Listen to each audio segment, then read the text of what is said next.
Well, thank you all for being here. I think we're really gratified by the turnout. We have maybe 125 people in the room and a whole lot more watching on our webcam. Got a few emails last night from colleagues that are saying, okay, well, we're watching, so make sure to address our issues from where we're working within the agency. As many of you know, we're about 19,000 people strong within our agency, and only about 4,000 or 5,000 here in Sacramento. So most of our colleagues are actually doing their work around the state. So this is an opportunity for them to kind of plug in and hear from me.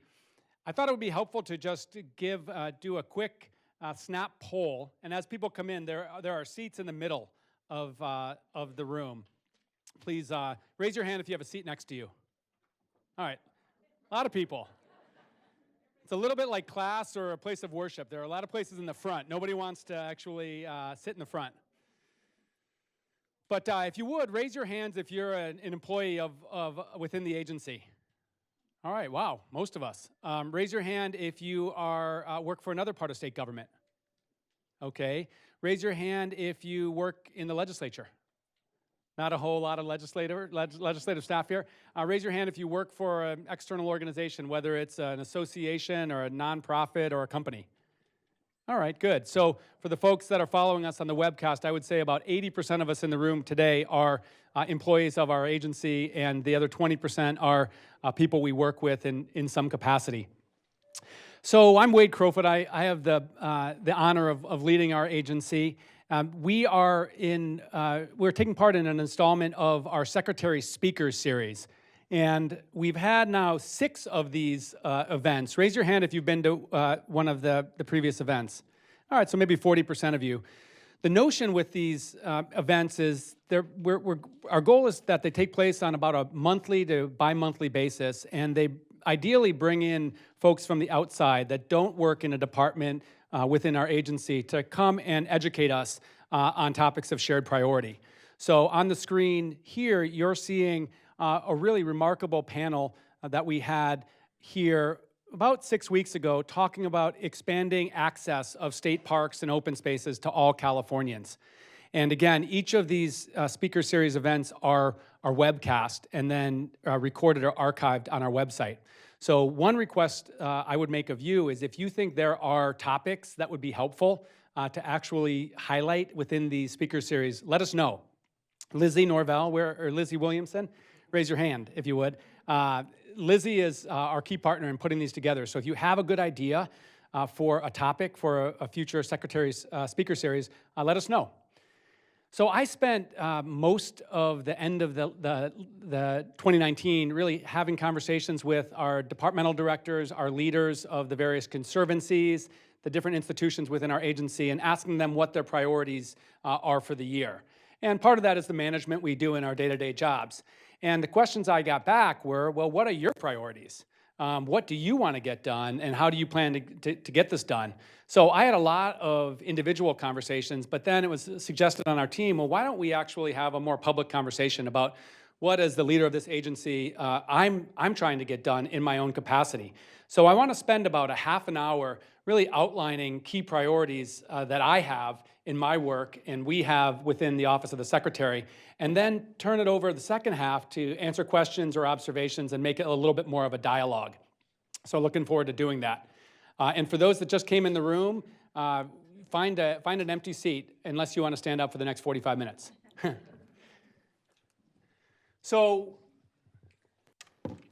this is obviously an important time for us to be doing this work. We are facing any number of challenges across the planet. This photo on our screen is from the Amazon, which we all know burned in a fairly catastrophic wildfire event over the summer. We're also contending with global planetary climate change and its impacts, significant extinction crises across our planet, and all manner of environmental challenges. So I don't know if you're anything like me, waking up in the morning and reading the paper or going online can be pretty depressing. And these challenges have hit home. This is a family that lost their home in one of the recent wildfires. And we know that the impacts of climate change are here and now in California. Consider that 3% of our state's land mass has burned in the last 3 years. And that means many communities in California have been impacted, and obviously natural places and plants and animals. So from my perspective, we in the Natural Resources Agency are doing our work at a critical time, not only for our planet, but also for our state. And we're doing it to address, addressing challenges, but with a great deal of optimism. Fueled by Greta Thunberg and the youth movement, we live in a state that supports the work that we're doing to protect and restore the environment and to protect our people and places from climate change. And if you're anything like me, you draw real energy over this growing movement. Keep in mind, Californians understand our environmental challenges. In a recent Public Policy Institute of California poll, climate change was the second most important challenge that Californians identify, right below homelessness. So while sometimes in other parts of the world, really connecting the dots around what climate change means to people is difficult, in California, our folks get it. Our leaders get it too, and we're doing things that no other state is doing. This photo is a worker at the Tesla factory. Electric vehicles are now one of our highest value exports from California, growing as a portion of our vehicles that we are driving on a daily basis. In California, we have actually reduced our greenhouse gas emissions as our economy continues to grow as the 5th largest economy in the world. And I think that's cause for reflection that we are leaders on these issues in California. And we're doing it in ways that lift up all communities. This is a photo of a solar installation in West Oakland, which is a working poor community within the city of Oakland. And thanks to our legislature and this governor and past governors, many of the investments we're making to improve our environment and tackle climate change are focused on communities that have been disproportionately burdened by environmental impacts in the past. A little bit closer to home in our agency, the work of the women and men in our agency is having real positive environmental impacts. This is a photo from the release of a Paiute cutthroat trout into the Silver King River in the Carson Iceberg Wilderness in the Eastern Sierra. This is the reintroduction of the rarest trout in North America and the culmination of a 25-year effort by state biologists in our Department of Fish and Wildlife to reintroduce this species into its native habitat. I had an opportunity to accompany that team with our DFW director, Chuck Bonham, and it was incredibly inspirational to actually see the reintroduction of the species. You all know that work like this is happening week in and week out within our agency. It also looks like this, which is the creation and improvement of the Los Angeles Historic Park, one of the largest and most important urban parks that we have in our state park system, and really an anchor of a movement within our state park system to ensure access for all Californians to our parks and open space. We're a big, broad agency, and a lot of folks don't realize that we boast some of the most important cultural institutions in the state. This is the California African American Museum. And for those of us in Northern California, if you ever have a chance to get down to Exposition Park in Los Angeles, that's a property that our resources agency stewards. That includes the Olympic Stadium, the USC football stadium, and also this California African American Museum, which is gaining international recognition in recent years for the quality of exhibitions that it's able to bring. Likewise, just across the street, we have the California Science Center, which is the most visited entity in Southern California, second most behind Disneyland. Disneyland's winning by a little bit. But point being, this is an institution that's actually free to young people throughout greater Los Angeles. It's an incredible science center. As this slide indicates, they have one of the space shuttles that you can actually go up and stand under. Ultimately, it will actually be positioned as taking off. And the list goes on in terms of our agency. I think we all, within our work, obviously focus on the folks around us and maybe within our own departments, but we're 26 entities strong. These big departments, small departments, conservancies, boards, commissions, et cetera. And I think it's a real benefit for me, or pleasure, honor, to support the work across the agency. So I'll talk about some of my priorities here today, but if you don't see your specific work in that, know that this doesn't mean that it's not a priority, but just that in the interest of really distilling areas of interest, I'll focus on just a few. The first is climate resilience. This photo is of a Yurok tribe member and a member of the Pitt River tribe who are reintroducing prescribed fire to the landscape in Northern California, and a great example of action we can take to build our climate resilience in California. Now, climate resilience is becoming a little bit like the word sustainability, which it gets used so much it becomes a little bit unclear what people are talking about. So let me be clear. When we talk about climate resilience, what we talk about is protecting our people and places from the impacts of climate change, and specifically allowing our communities, our nature to weather, adapt, and ultimately thrive even amidst this climate change and its impacts. And so when we talk about climate change, we really talk about 5 specific threats that we're focused on addressing within our agency, the Natural Resources Agency. The first is obviously wildfire. I mentioned the statistic of losing 3% of our landscape in the last few years. There's a whole lot that the state needs to be doing to improve our forest health in ways that reduce this risk of catastrophic wildfires. You all know that the governor has really prioritized, one, building the capacity of CAL FIRE that deserves tremendous credit for keeping us safe season in, season out. When we all run away from the wildfires, the men and women that work for CAL FIRE run to the wildfires. And so that's part of it, is building the capacity of Chief Porter's team to actually protect us. But much more than that, we actually have to do things much upstream from that to protect against these wildfire risks. Now, it's important to note wildfire is a natural phenomenon in California. So success is not preventing wildfires. Wildfires are part of our ecological processes. But over the last 100 years, there have been a variety of factors that have created conditions for these huge catastrophic fires to take place that we've experienced over the last several years. Part of this has been our growth into this urban-wildland interface and the need to suppress fires to protect people. That's a big part of it. Part of this is the change in our climate. So our winters and summers are becoming hotter, which is drying out soils and creating these conditions. So efforts like this on climate to reintroduce fire, to manage vegetation, create community fuel breaks, to do forest health projects, to restore the natural environment in the forest is critical. Likewise, we need to increasingly invest within our communities on wildfire. So this is not just about the forest. In fact, a lot of it has to focus within communities. So that's both fire hardening our homes and also our communities, critically important. I'll mention in this climate resilience work, I want to kind of talk about sort of our approach, but one of the things I'm talking about literally today in the legislature is the governor's proposal of a climate resilience bond. This would be a general obligation bond to go before the voters in the fall that would invest in protecting our state against the impacts of climate change. And if you work in this agency, you may very well be able to work with funding provided by this general obligation bond approved by the voters if it does get on the ballot and gets approved. The other area of resilience is obviously water, which is protecting against droughts and floods. Does anyone know where this is, this photo? Yeah. Yolo Basin.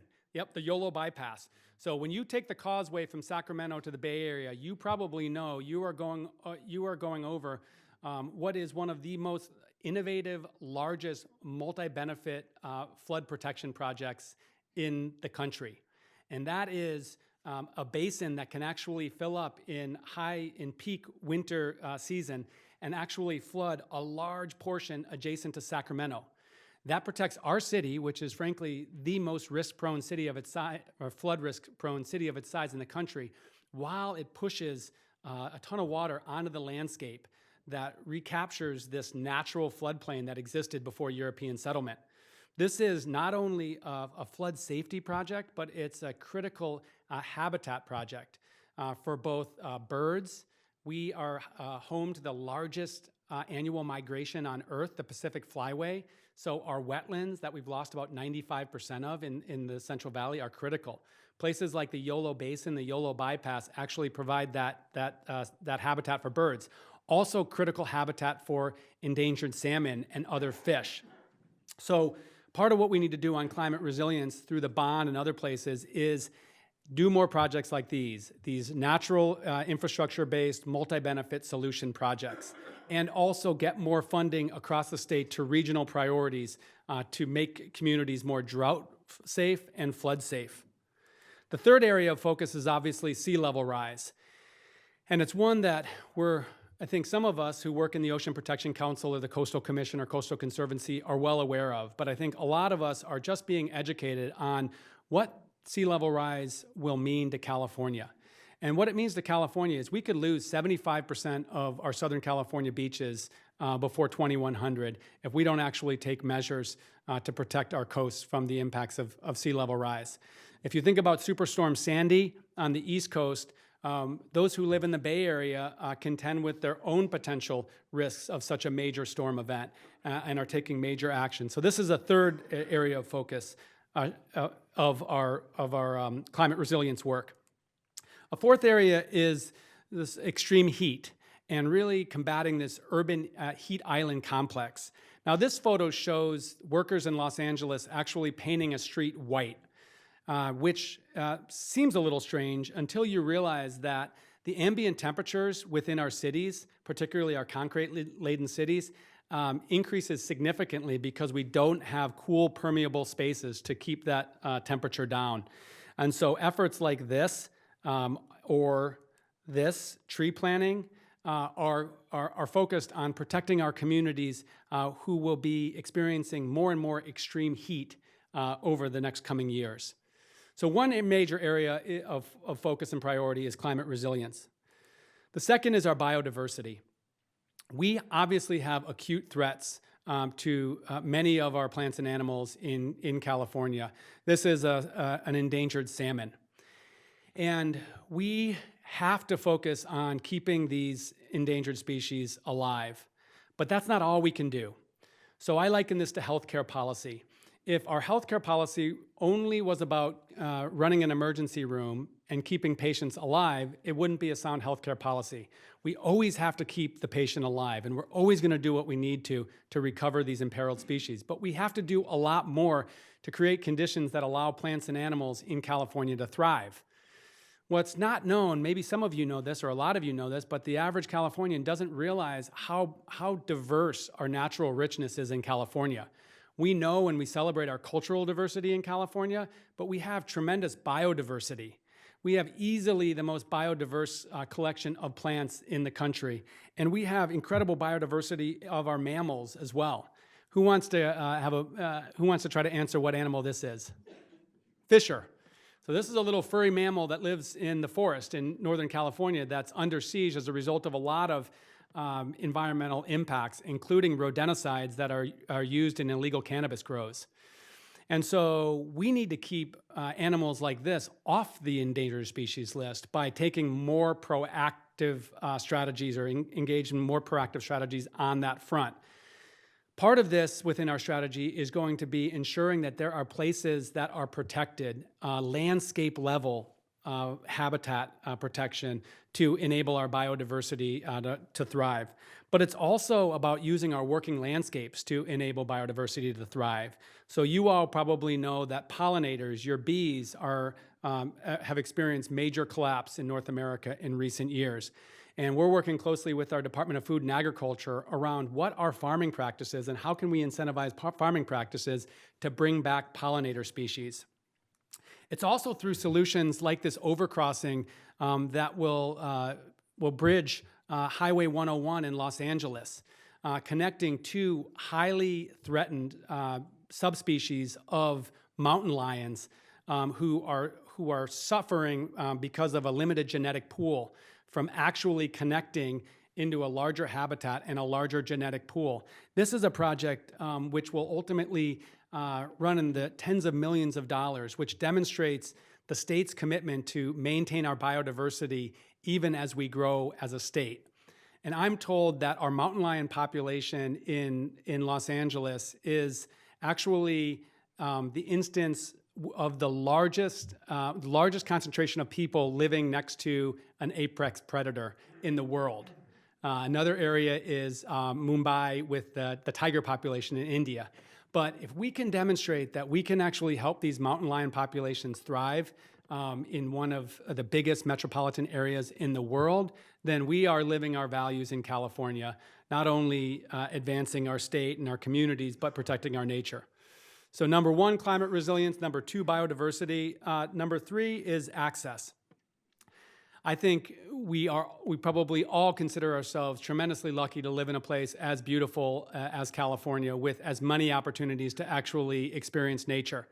And I'll bet if you work at the agency or you live around here, you have a lot of opportunity to get out into nature. The fact is that a large portion of our 40 million residents actually are not able to actually access this nature and all that it can provide. These are people where there are not parks, or there are not ways that they can actually travel to parks, or they don't have the means to actually be connected. And so the third major area of priority for the governor, for me within our agency, is advancing a Parks for All and really an open space for all effort. There are a lot of great groups from the outside that are really pushing, and they're saying, Governor Newsom, if you want this to be a California for all, you have to actually orient your natural places, your cultural amenities, to actually expand that access to everyone.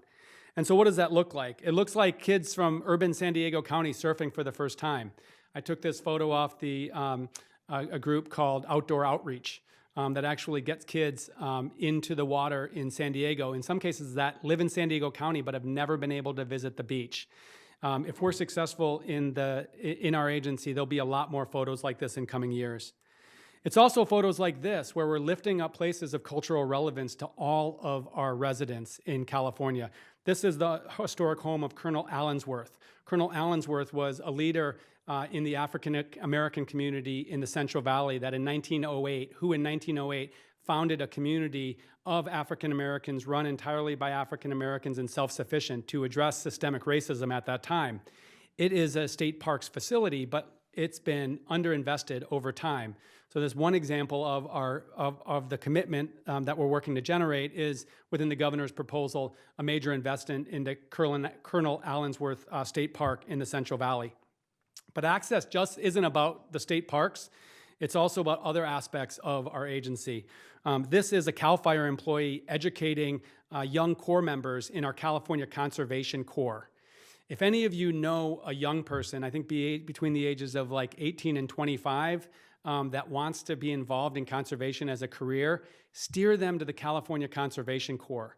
This is an amazing program that's taking a diverse range of young Californians and bringing them into a residential and non-residential program to learn for a year or two skills that can actually have them contributing to this broad movement within our agency.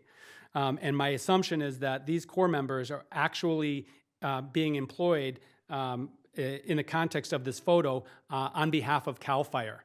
So about 40% of the Corps' budget is actually recouped by doing work for CAL FIRE, Caltrans, Fish and Wildlife, actually getting out there.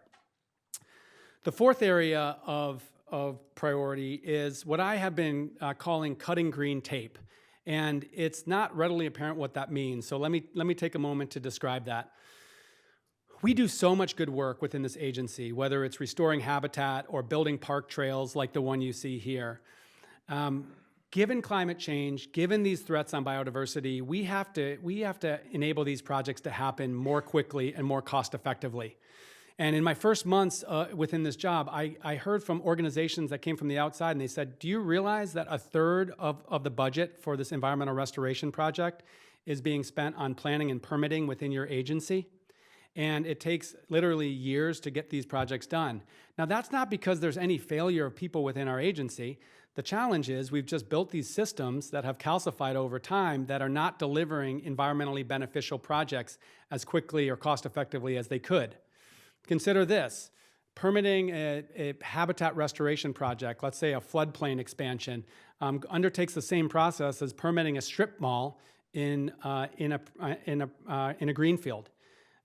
My point is, can we figure out ways to maintain appropriate environmental review, maintain appropriate process to ensure these projects are successful, but get them done more quickly and ultimately cost effectively? So we've developed essentially like an ongoing workshop within our agency and with other groups who will be delivering by Earth Day a white paper on what I can do as secretary in partnership with departments to speed up these environmentally beneficial projects.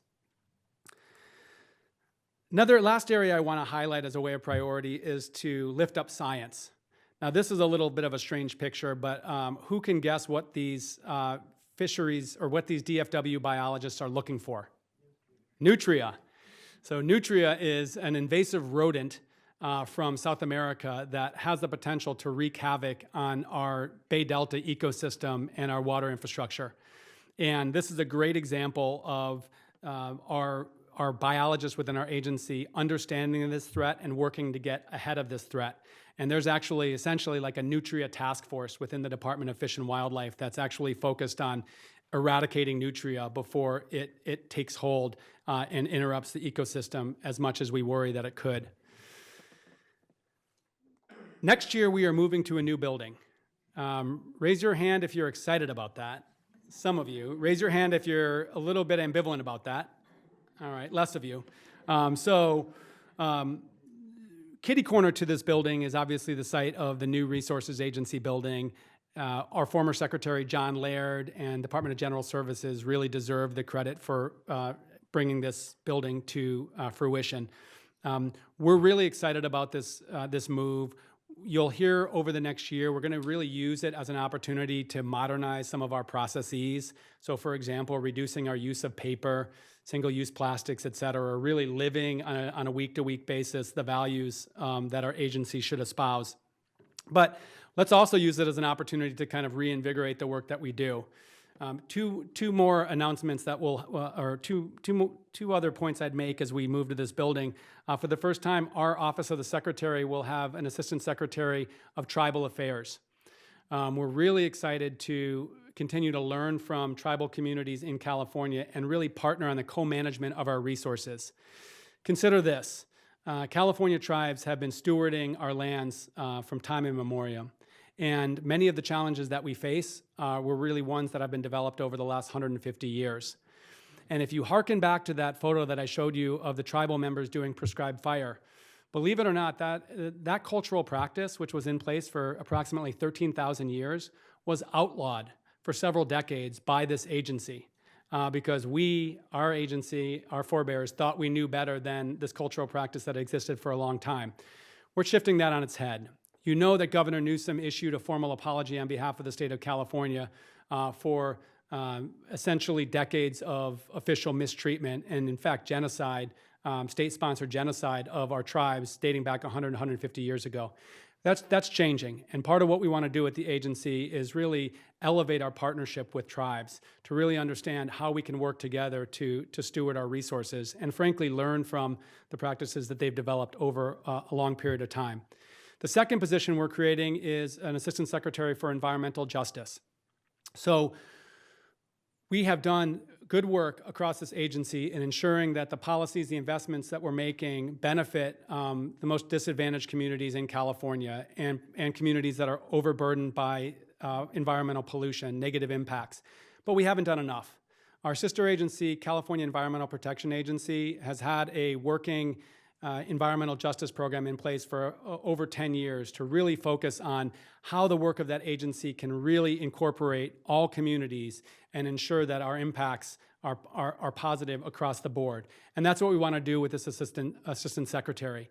I recognize that there's a lot of work in our agency already being done to really lift up environmental justice and make sure it's a core value within our agency, but much more can be done, which is why we want to actually have that person be coordinating an effort across the agency within our office. So that's my big, broad vision distilled in about 12 to 14 slides. I want to take an opportunity to first thank you for the work that you do. People like me come and go. I'll be gone. If you've been here for a long time, I'll be gone before you know it. Hopefully not too soon. But the fact is, the work that we're doing and that is really built upon the work that's happened over the last decade. So thank you for the work that you do. I'll also say that part of what I'm trying to do in this job is to have more visibility in the opportunities and challenges that exist for you all. So one thing I've been proud of starting is this open office hours. So it's an opportunity for anybody in the agency to come, spend 15 minutes, and either say hello, share a piece of constructive feedback, lift up a priority that's important to you, and I encourage people to take advantage of that. Likewise, we have both a physical suggestion box, which is seeming really outdated, on the 13th floor, but also a virtual suggestion box that any employee can either identify themselves or an option. My biggest priority is to support the work that you're doing. We are 26 entities strong, 19,000 people strong, and if we're being successful at the Secretary's office, it's ultimately enabling you to do your jobs as best as you can. Let me transition to questions and comments, and we've got some members of our Secretary's team that I might put on the spot if I don't know an answer to this question. But why don't we just take an opportunity, if you would, raise a hand, share a comment or a question. Your boss will give you a day off of work if you're the first one to ask the question in the room. Yeah. So one of the issues I know that's been important to you is to work across offices and departments. In the San Joaquin Valley, we have a really big issue with the groundwater sigma, and what PPIC is saying, maybe 750,000 to 1 million acres would be retired. That's one of those areas that quite a few of the departments and agencies, beyond resources agencies, can work together to make things better for our biodiversity, for our water issues and other things. Yep. What's your thoughts on how we can make this work? Yeah. So John is our executive director of the San Joaquin River Conservancy. And if you want to, you can introduce yourself and where you come from. So obviously, we are undertaking a major shift in water policy. In a given year, anywhere between a third and half the water we use in the state is derived from our underground aquifers. And in some parts of the state, like the southern San Joaquin Valley, it's a much larger percentage of water supply. Over decades, we've been depleting that groundwater resource, such that in some cases, we are worried about actually losing the resource totally in coming years and decades. That would be catastrophic to the communities that rely on that groundwater, to agriculture, and to groundwater-dependent ecosystems. So in 2014, the state did something that it hadn't done in 150 years and was the last Western state to do, which is put a law in place to regulate groundwater, to basically require that local communities organize themselves to bring groundwater basins back into sustainable yield.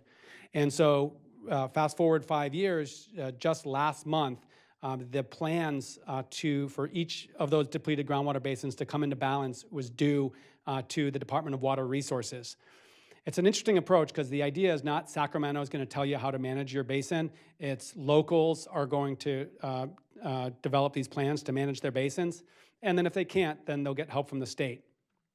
The fact is that estimates suggest that upwards between 500,000 and 1.5 million acres of land will have to be fallowed in order to bring that water supply into balance. And so John raises a really good question about what is the state actually doing to help those local communities. Part of it is we need to get resources. The state spent about $1 billion through former bond revenues or existing bond revenues to help locals make this transition, but we have to do more. So within that climate resilience bond, we're proposing from the governor's perspective, spending $400 million more to help locals make this transition. We also have money in this year's proposed budget to actually help local counties and groundwater management agencies plan their fallowing.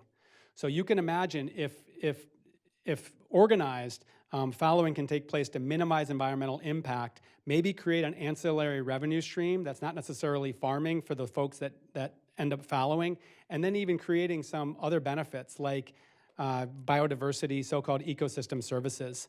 We're also doubling down on water efficiency programs in depleted basins, so we can actually, as a state, provide resources to farmers to improve water efficiency so they have to use less water, given that there's a need to bring that basin into sustainable yield. The SIGMA effort is a big multi-agency effort across the Department of Food and Agriculture and Cal EPA, and we have developed a water resilience portfolio directed by the governor to really map out what we need to do for water resilience. And this is one of the recommendations of that portfolio is to develop an interagency task force. So if there are entities like San Joaquin River Conservancy that want to be on that, we invite you to join us. Yeah. And we should do this by mic so that those watching by webcam can hear us. Hi, Graham Chisholm, Conservation Strategy Group. Obviously having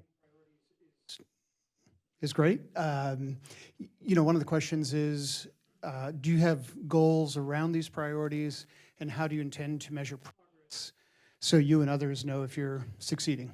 Yeah, it's a great question. So priorities are great, but how do we measure the achievement of those priorities? And it differs by each of those priority areas. So for example, on cutting green tape, getting environmentally beneficial stuff done more quickly, we have a near-term product that will be developed by Earth Day, and it'll be a public product, a public white paper to identify, okay, here are the opportunities me as secretary and other agencies have to make changes now to speed up this work. Climate resilience, I think, is a big, sort of broader, more ambitious priority. Amanda Hansen on our team is driving that. I think I will really focus over coming months on partnering with the legislature to get a good bond on the ballot that can generate billions of dollars of investment.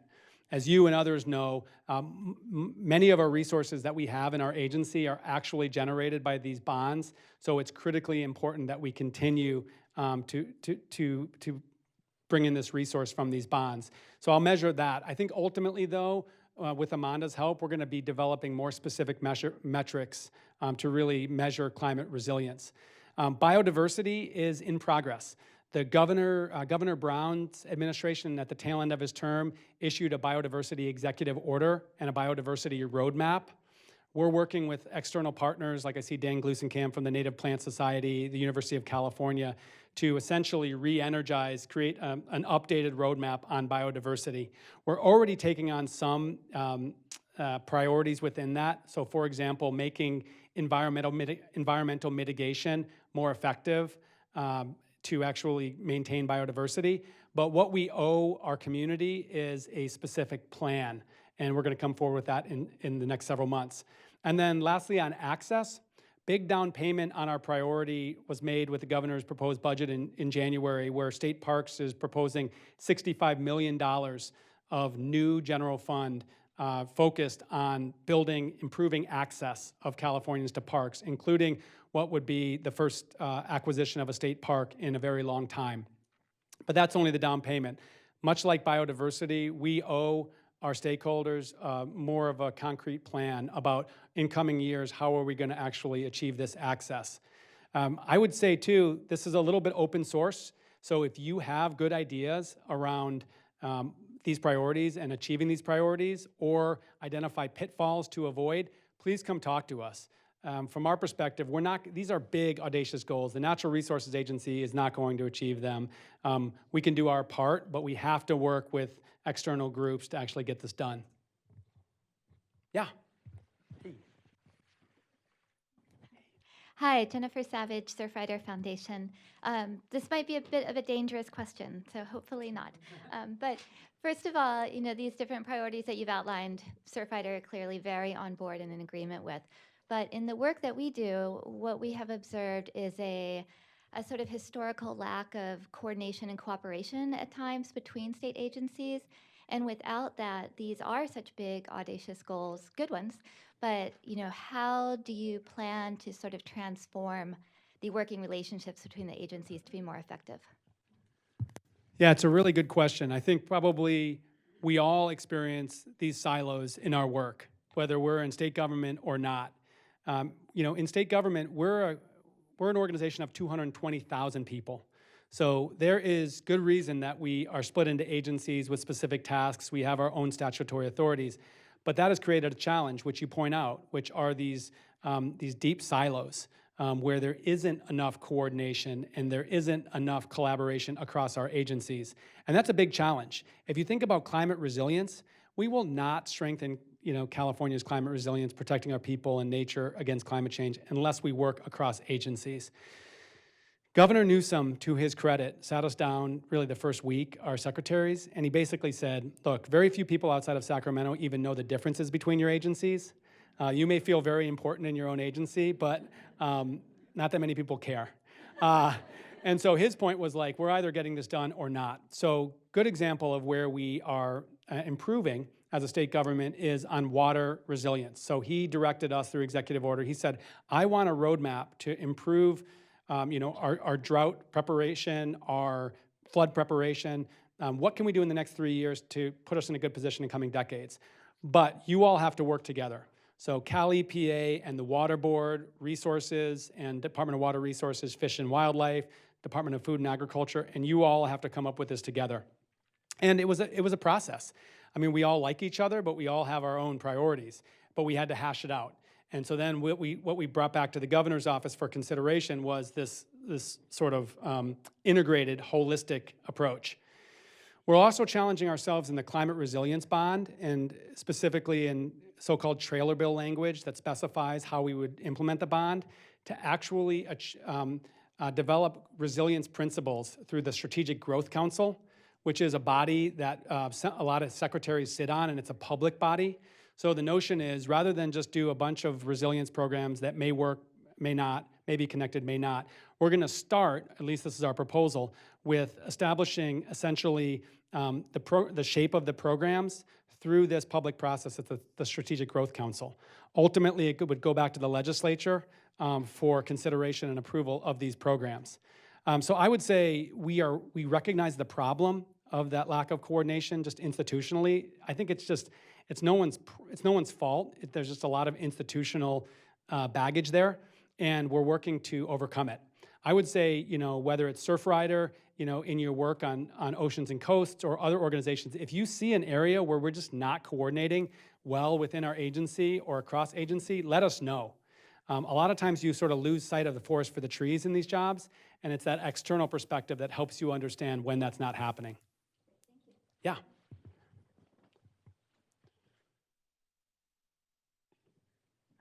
I wanted to follow up on that. This is Christiana Darlington with Placer, Mendocino, and Northern Sonoma Air Districts. So one place where coordination is also critical is in your first priority relating to fire. So right now at the Public Utility Commission, they're doing a microgrid proceeding where they're looking at how to handle PSPS. And part of that will be the fact that you need baseload power in order to run. Intermittent resources can't do that alone. So the Bioenergy Action Plan, which is very old now, it's 8 or 9 years old, would be an amazing place, an avenue for you to address the issues related to bioenergy and how that could be used to supply baseload energy to microgrids, as well as using the Lawrence Livermore Lab study that just came out a couple of weeks ago about the value of bioenergy to decarbonize and get to neutral. So I just wanted to get some thoughts about the Bioenergy Action Plan on your agenda. Well, look, fascinating question. I think I'll answer your question. I'll answer, the topic or respond in a couple of ways. One is, we talk about coordination between our state agencies. We need to improve coordination between local agencies and regional agencies and the state, particularly on climate resilience. It used to be that prescribed fire was very challenging because different agencies had different perspectives. So if you're a local air agency and you're trying to control for air quality, you may be concerned about prescribed burns because they bring your air pollution up on a localized basis. And that was an issue that we had to work through, and that's an issue that I think is largely being worked through. Bioenergy is another fascinating area that requires coordination. It's the idea of taking essentially things that you cut down within the forest when you're managing vegetation, you're creating fuel breaks, and actually putting it to use by converting it to energy. And the notion is, if you had these decentralized bioenergy stations across the Sierra Nevada, for example, you would create an economic incentive to get those slash piles out of the forest and turn them into energy. What's happening right now without those is, and I've seen them, you have slash piles, essentially dead wood, 3 stories high. And not only are they emitting methane, but they're a huge wildfire risk. And so this has been an area where different parts of the state have had different positions. The California Public Utilities Commission has had one position, in part because ratepayer funding would be required to subsidize this, which can be challenging. CAL FIRE has had another position, Other agencies have had other positions. We have within our agency the California Energy Commission, the CEC, really sort of the cutting edge of really understanding how our energy system is going to transform to meet all of our goals. So your point is well taken, and I completely agree with it, which is our administration needs to communicate more of a unified approach to bioenergy and work with the regions to actually implement that approach. And I won't say much more than it's a work in progress, and we recognize that it's something we need to do. Hi, Secretary Crowfoot. Thank you for your time today. Great discussion. My name is Ryan Kinney. I'm with Clean Energy. We're the nation's largest provider of renewable natural gas transportation fuel. And I was just wondering if progress has been made on the governor's campaign goal to ditch diesel. The Energy Commission, for the third year this year, will probably not fund low NOx vehicles. Biofuels are not being funded for infrastructure and production. And I'm just wondering if progress is being made on ditch diesel and where the money might come from, because obviously GGRF is diminishing year by year, and the funds just aren't there to really move forward a lot. So I was just wondering what your thoughts were and if you have plans. It's a great question, and I'll get myself in trouble because it's a little out of my depths, but never scared me from answering a question before.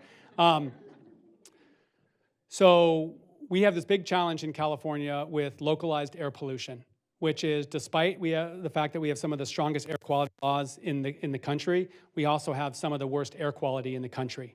So if you live in communities near the Port of LA and Long Beach, you live in a community that suffers a disproportionate rate of childhood asthma as a result of that air pollution.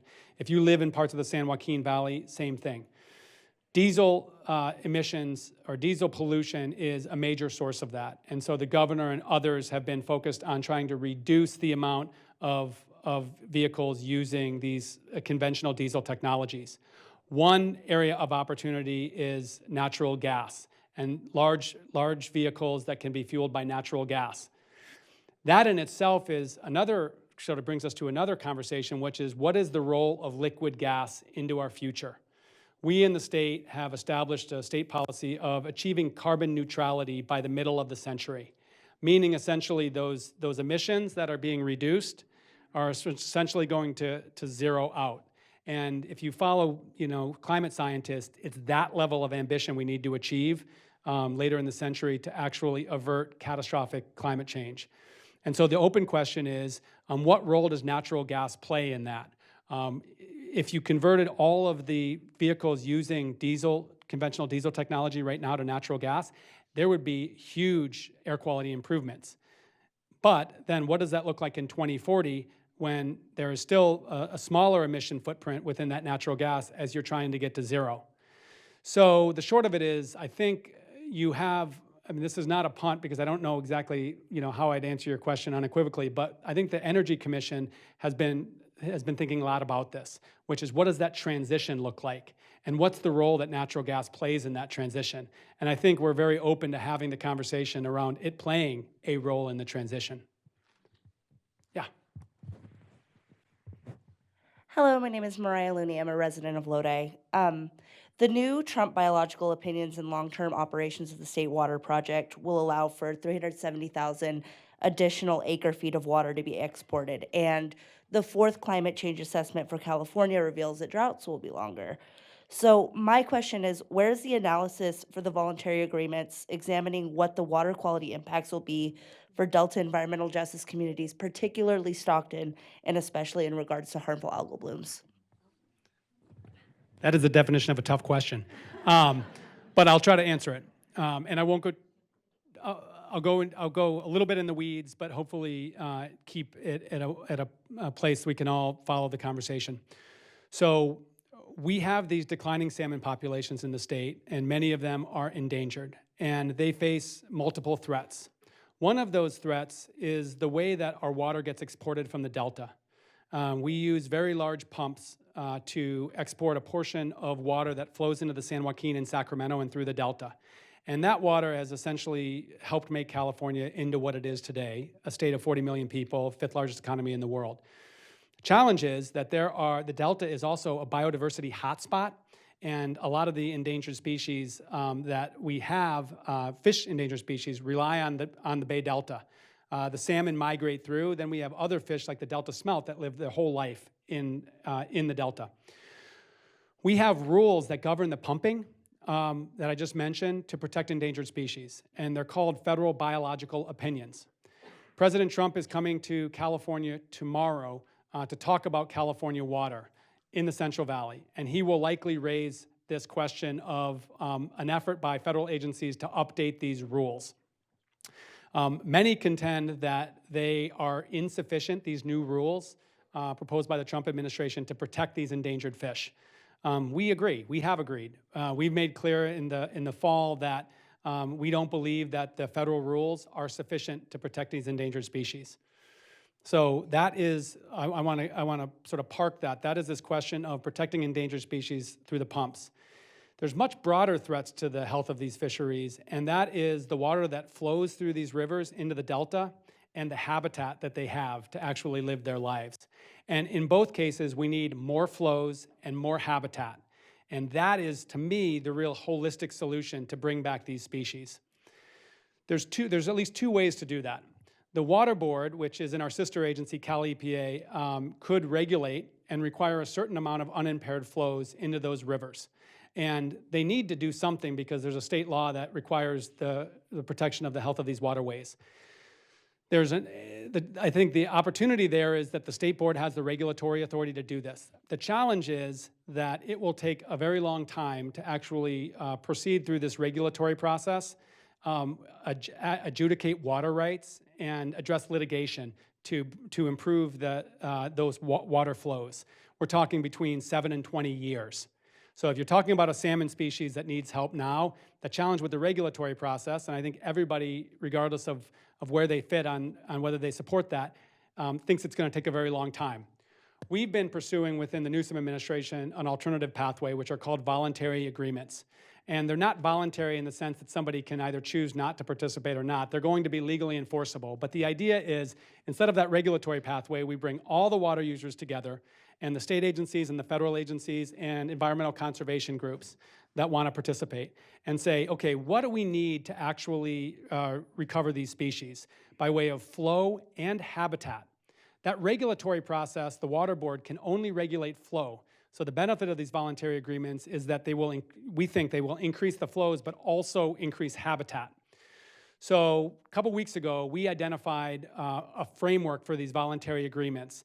$5 billion of investment between the state agencies, federal agencies, and water users to vastly expand habitat, about 60,000 acres of habitat, improve flows to bring back these species. We have some of our colleagues in the environmental community that feel like that's either not enough or isn't going to be as effective as the regulatory process. And so that's part of, I think, some of the criticism we hear from people that don't support the voluntary agreements. Our response is this. We spent about a year really trying to assess a package that's legally and scientifically adequate. Its next step as a framework would be to turn it into a proposed agreement. It would then undertake or undergo scientific peer review by academics that have no connection to any of us in California. Then it would go through a CEQA process. Then it would be considered by the Water Board in open hearings in which they have to identify the scientific basis of the voluntary agreement. So that's a long way of saying we are trying to be proactive to recover these species. And our own take is the regulation litigation cycle has failed these species for a long time and may fail them again. So we're trying this third way. The big challenge is these biological opinions because they're the separate but overlapping challenge we're dealing with. So we've been very clear. Our goal is ultimately finding a pathway with these federal agencies and these water users to improve the system as quickly as we can. At the same time, we need to stand up for California's endangered species, and where there are material inadequacies within that federal proposal, we need to identify them. So you'll hear more about that this week, and I would just say, for those that want to have a conversation, after this visit of the president and after various agency actions, I welcome that. Yeah. Good afternoon. My name is Morningstar Galley, and I'm with Save California Salmon. My questions are, why is the governor's office not fighting back against the Trump water plan and instead prioritizing plans that will reduce flows for salmon in the Delta, Sacramento, and Trinity rivers, and thus for cutting the green tape, the regulations? And the economy's health, it's a follow-up to the last question, the economy's health and subsistence of tribal and coastal communities rely on salmon, and how will cutting regulations help protect these communities, restoring salmon populations? And why is DWR reaching out to North, state, rural, and salmon-dependent communities on things like the tunnel and water portfolio? Yeah, so I would ask you to listen closely to the way that I describe green tape. And I think that, like oftentimes in these politically complicated and conflict-ridden conversations, things can get miscommunicated. And so let me be clear about cutting green tape. Cutting green tape is not about cutting environmental regulations. It's about identifying specific environmental restoration projects and helping them move more quickly. So I just want to be clear that if we can disagree whether that's a good idea to try to bring these projects online more quickly, but I want to make sure that our discussion of cutting green tape doesn't get brought into or sort of mischaracterized in this broader effort. As it relates to standing up to the Trump administration on these topics, I think we've always maintained that that we are going to identify the problems or the challenges and seek to resolve those challenges, but that if the new rules are put into place, we would take appropriate action. The new rules have not been put into place yet. Presumably, they may be put into place this week, and I just invite you to follow our actions closely based on the activation of those rules. Good. Have I exhausted you or sufficiently intimidated you from asking a question about water policy? Listen, we're at the bottom of the hour, but I did want to share that our next Secretary Speaker series is on climate resilience in the Sierra Nevada, and is a really good example of trying to bring in experts from the outside to educate us within our agency.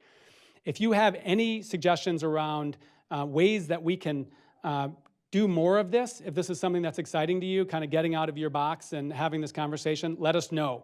We're also contemplating, in association with Earth Day, it's the 50th anniversary of Earth Day in April, is potentially doing a day of science within our agency where we almost do TED Talks from some of our agency scientists in a room like this. Lizzie, I think I brought up that idea to you, but in any event, huge thanks to those of you who are watching on the webcast. Big thanks to everybody in the room for being here, for your attention and interest, but more importantly, the work you do day in and day out. Make it a great week.